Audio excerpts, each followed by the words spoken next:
Now, Ben Howe, our head writer, a friend of Liz Mayer and fellow hater of Iowa's rent-seeking, is here to dish with me about what is wrong with the Iowa establishment GOP, and I promise, even after he says the truth about this state's politics, I won't have him fired. I don't care what the establishment GOP thinks on this. Establishment. It is establishment, Yes. and I have to point out to everybody at home as well, this was Oppo that was shot by Democrats. It was pushed by the establishment Republicans, and every media outlet that acts like it's a wannabe kingmaker and hides behind the veneer of media masthead, every single one of them that pushed this, you judge them by their sources. Yeah. They filleted the establishment GOP in Iowa, and I'm not mincing my words, and I'm not going to back down and be politically correct about it. You don't like it, don't do it. Anyway, Yeah. Ben? There are certain people, too, that their reason for doing this was to try to get Scott Walker to answer questions that they didn't feel like he was answering. So they threw Liz Mayer under the bus. As collateral damage. As collateral damage, because they think that's how journalism works, and that's not how journalism works. But I think Iowa is far more disgusting.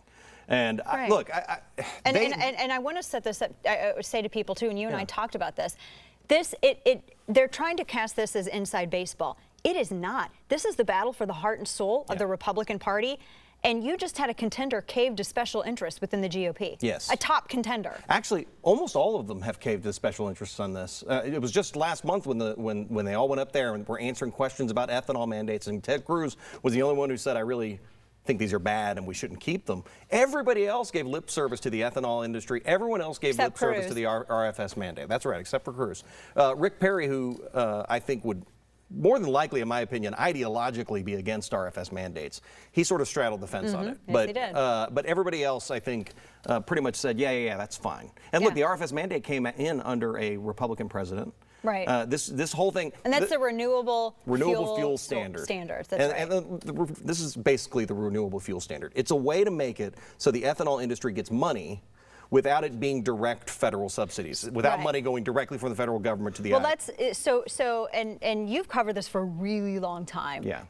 Because it won't go away. The corn lobby. Yeah. I mean, we don't like mandates, right? We don't like mandates where it concerns Obamacare. I mean, isn't that what we've complained about for how long? The mandates with health care. So why is it that we have some people who call themselves on the right, who say maybe perhaps that they're conservatives, who identify as Republicans? They're all for mandates where it concerns fuel. And Walker has flipped on this once already.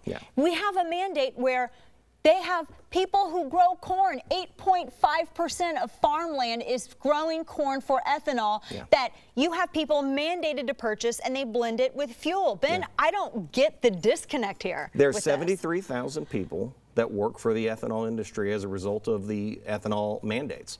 The ethanol mandates make it so all the oil industry, gasoline, they all have to have a certain amount of ethanol in their fuel.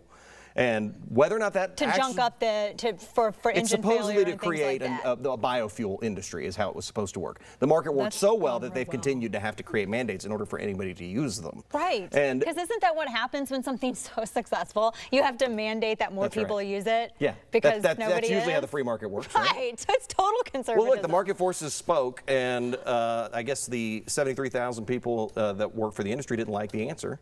And so they've been leveraging ever since their collective power. Even the son of the governor of Iowa, Branstad, he runs a group that is trying to leverage the power of those 73,000 people to make sure that all of the Republicans who come in, and the Democrats, frankly, who come in are going to kiss their ring before they move on. And look, since they're first in the nation, this is how you tell people that this is. And that's why they're protecting their first in the nation caucus. Because they want to make sure that they're the gatekeepers. That whoever it is that goes from here, whoever survives, is going to be somebody that supports the RFS mandate. That's the way they view. And look, they're not that successful. They love to tout their record.